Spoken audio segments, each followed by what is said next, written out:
Hey, I'm Paul Dries. I am a progressive pastor, and I love to read, and I love to share books with you. And today we're going to be sharing a book called At the Altar of Wall Street by Scott W.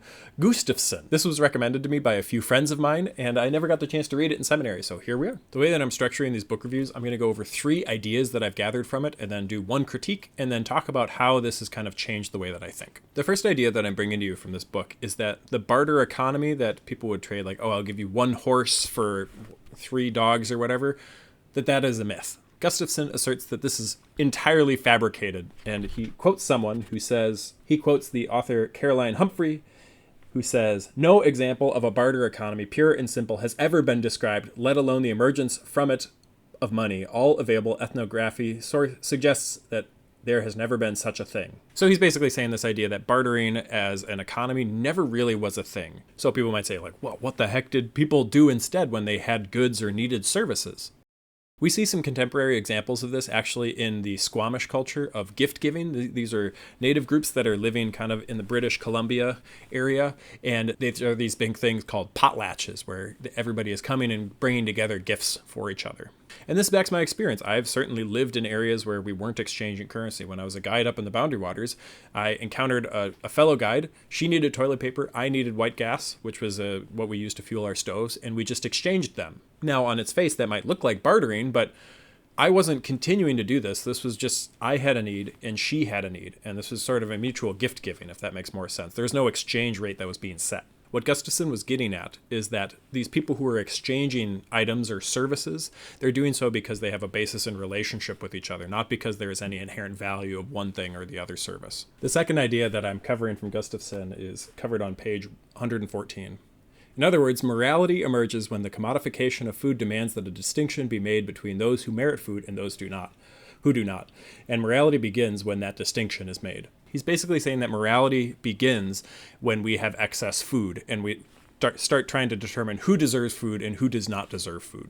He goes on to explain that this is actually the basis for most major religions, is that they're all based around this idea of debt, almost always that we have some debt towards the deity, and that we have to work our whole lives to pay off of this debt. You could exchange debt for sin, and it would work about the same. This was something that was really important in the ancient world. Like it's really important today. Who owes who money? Like, who is the creditor and who is the debtor? And in fact, on page 118, he says that 70% of ancient extant writings record who owes what to whom. So morality is being shaped by this creditor-debtor relationship, which revolves around the power of the creditor and is in essence designed to continue giving power to the person who already has power. That is, morality is set up to benefit the people who have the most power. I've kind of hinted at this third idea and the other 2 that I was mentioning. It's this idea that there are 2 different ways that human societies tend to interact, with social cohesion being the thing that holds people together, or the creditor-debtor relationship. He goes on to say on page 169, "At the present moment, the creditor/debtor relationship is fundamental to all modern religions and philosophies, being that there are some people who have power and deserve that power, and they can use that power how they would like. And there are some people who are just under the foot of those who have power, and that's the way things have to be." Gustafson notes that this is actually not the way things need to be, that instead, if we moved back to more of an idea of social cohesion in the way we interacted with each other, we would be a lot more satisfied and our relationships would be a lot healthier.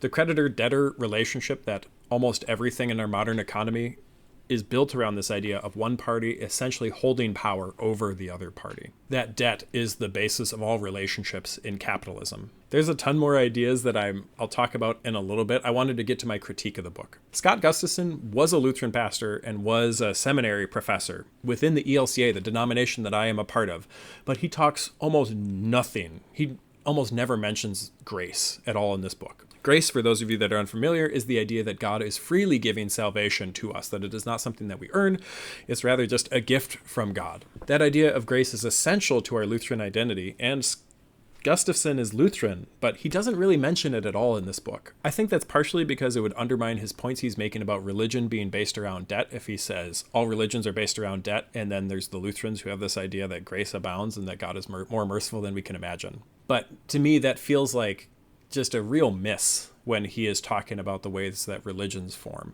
For example, if somebody comes to our church and has their baby baptized and I never see them again, That's life. I don't get to hold that over them. I don't get to say like, well, you're sinning because you're not going to church. I don't really believe that. I believe that God has given them grace, and that's a wonderful and a beautiful thing. And in my opinion, this is one of the best things that us Lutherans have to offer the world, is this idea of grace. Now, maybe Gustafson is writing from a more academic perspective, and so he doesn't want to get into this idea of Lutheran sort of apologism, but it does feel like a miss to me.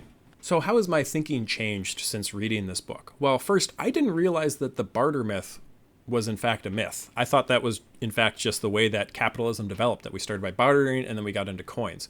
Gustafson asserts that actually we started with debt, and that we have records of debt before we have any indication of coins, which might not make sense to us in the modern era, but imagine you have a chieftain who has a certain area that they are claiming, and all of the farmers within that chieftain have to give them 10% of their crops.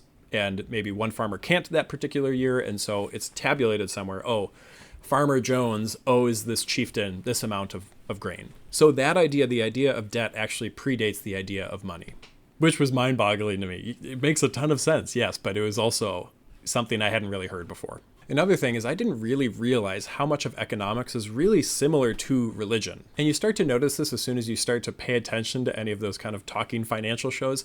So many people who are talking about the market don't talk about it as if it's a science. They are talking about it as if it is a sort of a religious thing, that like they're monks praying at the edge of a glacier. They don't actually understand what the economy is going to do, but they have some ideas. When Gustafson made that connection that these people are sort of the high priests of the economy, that made a ton of sense to me. And that was not a connection I had ever made before. The final thing that I'm going to change going forward because of this particular book is the attitude around debt that Gustafson talks about here, that we need to get back to an idea of more social cohesion, that is actually a much healthier way for us to be living with each other rather than this idea of debt. When I think of my healthiest relationships with friends and with family, with those people that I love, they are not based in debt at all. They are entirely based on this idea of building those relationships and gift giving with each other, that we're generous with each other. And no, I don't care if I'm not fully getting paid back in ways. This is just what you're supposed to do when you are in a relationship. So this book has really made me think more about how I can eliminate this idea of debt in my relationships and focus on this idea of social cohesion and gift giving. If you're interested in purchasing this book, it might be at your local bookstore. I'm not really sure. I bought it online from Abe Books. I don't really like Amazon myself. I think they're kind of an evil company, but I got it from Abe Books. I looked it up. It's $6.49 available right now. It still is in print through the publisher. I will get a link to that in the description. I believe it's like $32 to print it on demand. You can just buy it used though. Thank you for listening. I hope you found this useful in some way. I encourage you to go out and get this book. I love this book so much. It really just is an absolutely fantastic book on the way that money works and the way that our understanding of wealth and money works in the modern world. Don't watch this video instead of reading this book. You should go out and read this book, especially if you're doing it for any sort of school assignment. I encourage you to at least skim it. It's really got some fantastic ideas in it that I wasn't really able to cover here. Thanks for taking the time to watch this video, and I hope to see you out there. I hope you enjoy the book.